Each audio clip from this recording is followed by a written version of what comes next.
The only time I told him I was going to do that was in an email I sent to him on December 7th, which I have copied and provided for this court. And in that very email, what do I ask for?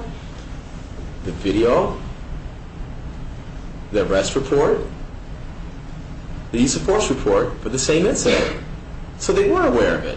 And they bring it to the court today.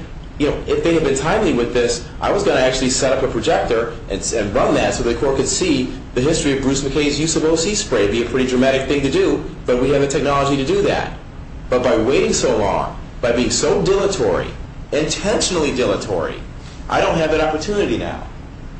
And that's not fair. That's not what America's all about. All right, any other response? I'm all set. All right, thank you. Mr. Mullen, briefly, anything further? If that July 27th document exists, Your Honor, I either overlooked it or I don't have it. I am aware of the request made in December of this year for that OC spray. And once I became aware of it, I sent it to Chief Montminy, and he kindly responded, and I have the documents now. With regards to the waiting from June to December, if you look at the correspondence that Mr. King sent, he asked for copies of documents, and I responded in July and August, I believe, after I received copies of his letter, saying you can have copies if you pay a certain amount of money, just like everybody else did. He did not get back to me on that. And then in November, for the first time, he said, I want to review the documents, I don't want copies. And we set up a meeting within 3 or 4 days of that request, and he sat down. I understand that issue from both sides. I have a good, go ahead. Thank you. I do have one more thing, Your Honor. Sure. I did want to read to you from the letter dated August 8th of 2007 from counsel for Franconia defendants. Dear Mr. King, thank you for sending me copies of your July 27th, 2007 and July 31st, 2007 letters. So I guess it was overlooked just like everything else is.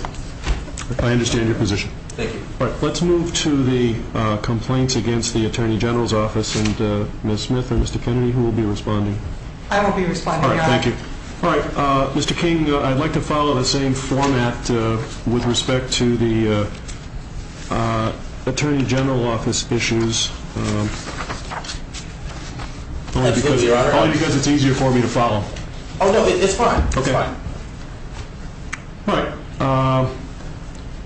If you could provide me with the information that you think would be helpful to me in deciding this section of the case. I certainly will, Your Honor. I'll need just one moment to gather my documents. Yep, go ahead. Thank you.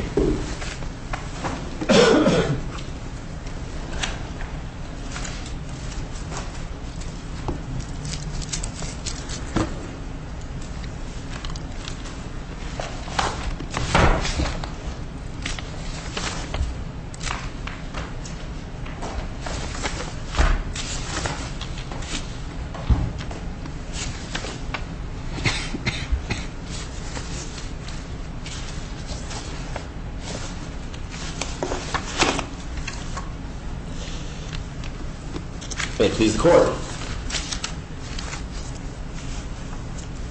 The inactions of the Attorney General's office as far as putting forth valid information to the American public is truly atrocious in this case.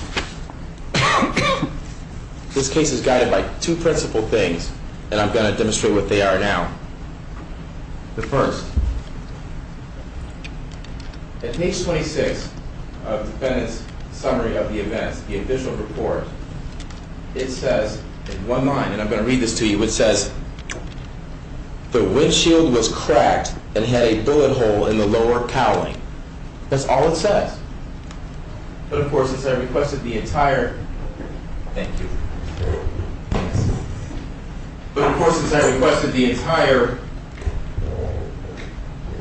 report, which we'll get to later, so why I'm requesting that be put online, I was able to go through endless reams of pictures and determine that that bullet was incoming, as you can see.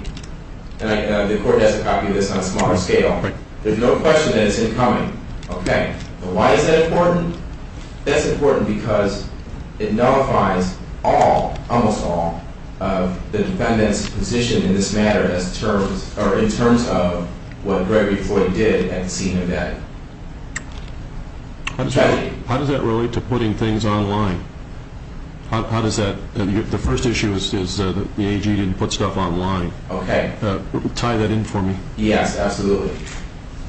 The reason why it's important to put these things online goes to the second issue I was about to raise, which is the email that was sent from Defendant Ayott's own hand to Attorney X, who is otherwise known as Harold Burbank.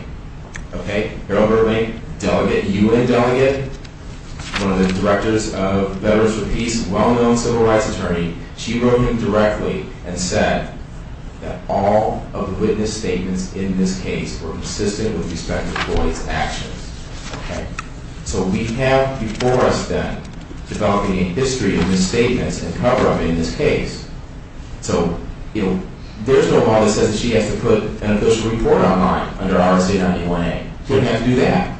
But once you put something online like that and you put yourself out, then it has to be accurate. Oh, so your argument is connecting the second issue, the email exchanges, which are obviously online communication, with the reports themselves, and you're linking the two together.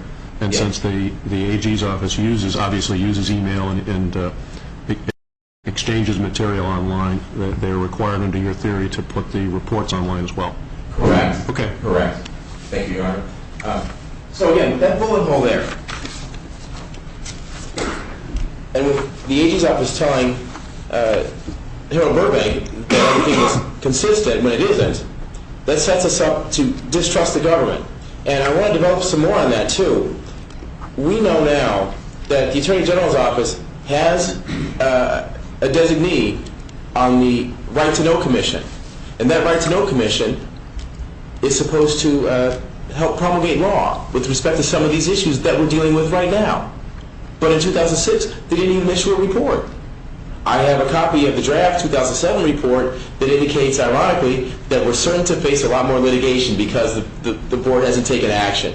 So I think it's a rare opportunity that this court has right now to help constructively shape these policies that we're dealing with, because in the electronic age, it's going to require a diligent approach and a crafty approach so that we can arrive at something that's workable for everyone, again, with the goal toward open government. All right. I understand your point on that issue. Thank you.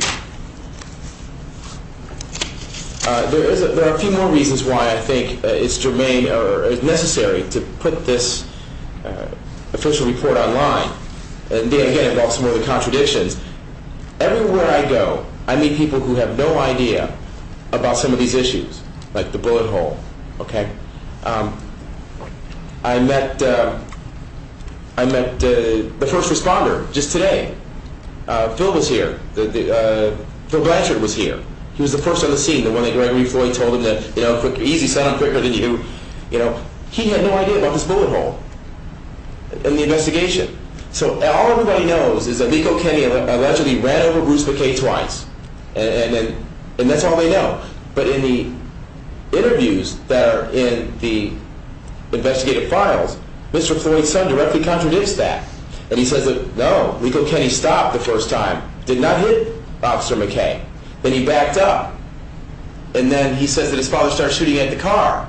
Well, that, my friends, is entirely consistent with this. Okay, well, your point, Mr. King, is that by having this material online as a requirement would allow for a more thorough analysis of the information. And transparency in government. Okay. Absolutely. All right.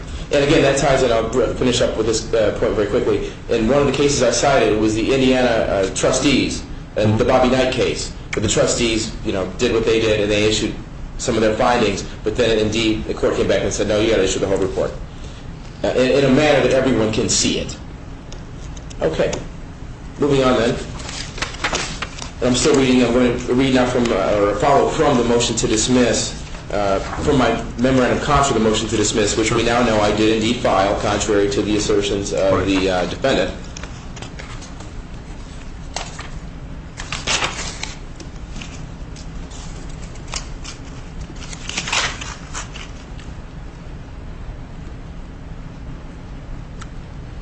Yes. I guess I'm going to item G, which is on the email correspondence with respect to Attorney X.